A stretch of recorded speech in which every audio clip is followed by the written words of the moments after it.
Hey guys, how you doing? This is Mango Section. I'm here today to make a review for Digimon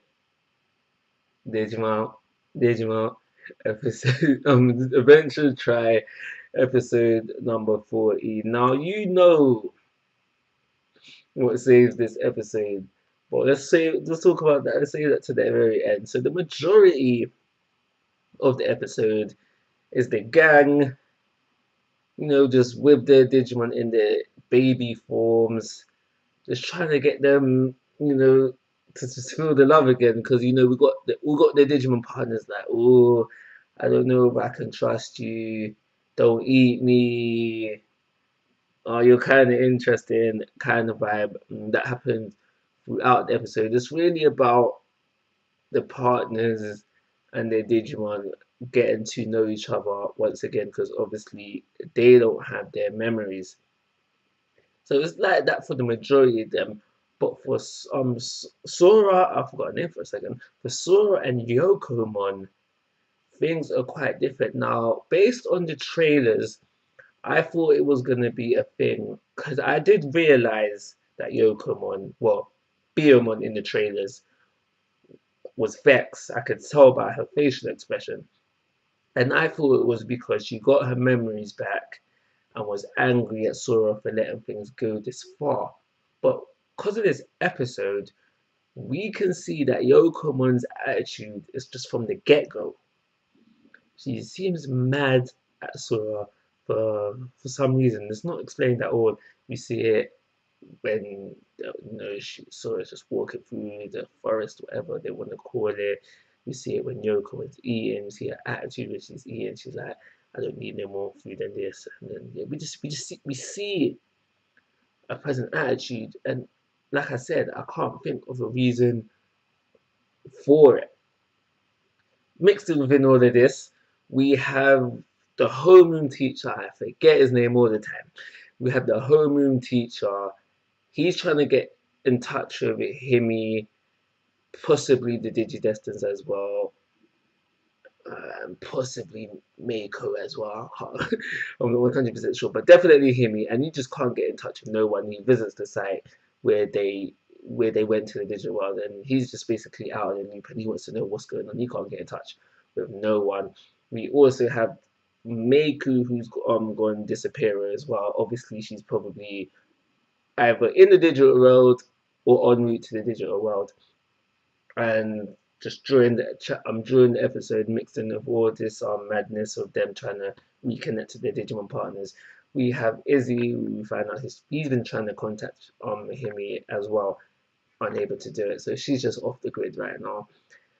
Also mixed with all of that, they run into Meikumon, and Meikumon, they find out Meikumon still has memories. She's upset about something, and then she jets off. And now she disappears into a distortion, which makes the Digidestin think, yo, is the infection still a thing? They basically decide we're gonna go get Meikumon because they want to reunite Mako and Meikumon because they're partners and because they're friends. Get out of here, Meiku! Yeah, but that's what they've decided to do thus far. So by the end of the episode, the Digimon have gone from the baby forms back in the rookie form, and arguments like, yo, was good. So they've all Digivolve, no Digivices required for that. And so yeah, we had that. But back to the good. Back to the good. Let's rewind back to the good. Because I spoke about, well, I can't even call it half, but I'll talk about the end half of the episode. Let's talk about the top half of the episode, which was a flashback. Now, this was unexpected. I was not expecting this at all, but we start with a flashback. And we have a group of kids. And now, I watched this quite a few times just to try and digest as much as possible. And the first time through, like I could blatantly say, yeah, that's Himi, whatever her name is, that's Himi. And now second time through, I was like, yo, wait, hold up. is that little boy, the goggle-headed boy that lost his goggles, the homeroom teacher. Now I'm on like two sets of minds because of that, and I'll explain as I go along. But what I'm getting from this flashback is I think that these group of kids are the original Digidestins that are mentioned in Digimon Adventures, because they were facing off against the four Dark Masters, and basically what happens is what I think that had happened is that because there was a group of five, four of them, the Digimon and their Digidestins, biomerged and they became the four Digimon gods. Defeated the four Dark Emperors, for the first time, and then they became, the gods, the pillars of the digital world, protecting it for eternity. And but why I think this may not be a possibility is because, like I said, I think the goggle-headed boy is the homeroom teacher, and we see the homeroom teacher now. So unless they can come and go as they please, I don't think that is the case. I think that little boy may just be someone else.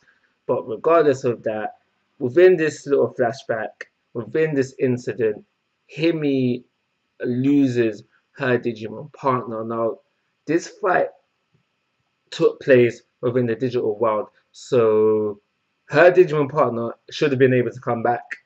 I don't know why I didn't able to come back. But I think that this leads, because I do think she's dark side, so I'm not gonna lie. I do think she's still dark side, so I think this has something to do with why she's dark side, because yeah, she's just still upset with her Digimon partner being killed. And one of the things that makes me think it definitely died and never came back is because we see her Digivice and it's like, I think in Tamers when Leomon died, what was her name? And her partner, it was like TV static on the screen, but there was definitely something on Himi's Digivice screen that was hinting towards death, at least for me.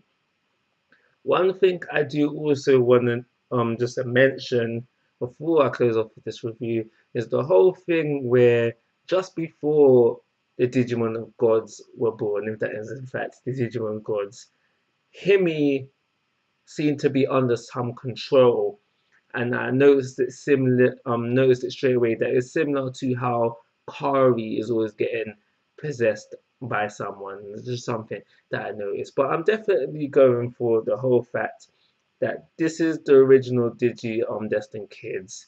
I'm not sure if that little boy with the goggles was in fact the homeroom teacher, but that incident that we see in the flashback leads to the birth of the Digimon gods, who then decide to start protecting the digital world. I do think that the Digimon and the Digimon partners fused together, create the Digimon gods, and unfortunately the kids, oh, that's kind of dark. The kids never could go home, and then but yeah, they were always protecting the digital world, and because Himi wasn't chosen, she was able to go back.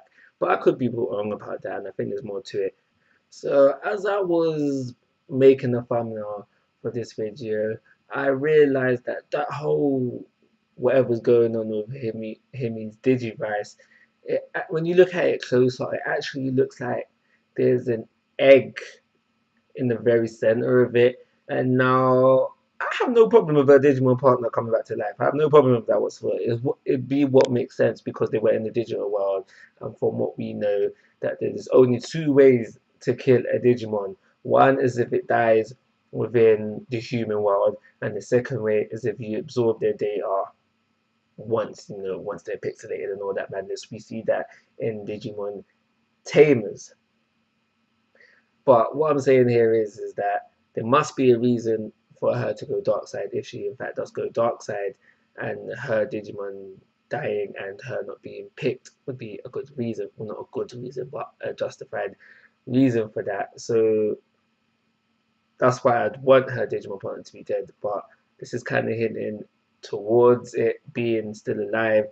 But my argument for that is that how just continuing with their adventures, um, continuity, when Angemon died in Digimon Adventure in the digital world when he's fighting Devimon, his egg came physically.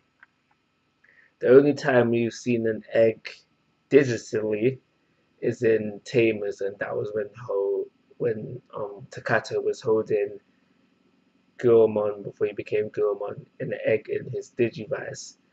So in all honesty, I don't know what's going on. So we'll find out eventually. So let's hold out until then. So that was the best bit about the episode. The only thing I didn't like about it is that they tried to go the whole black and white movie with music in the background, and I'm like, nah. It would have been fine if it was black and white. No complaints there. But why are you trying to go this musical?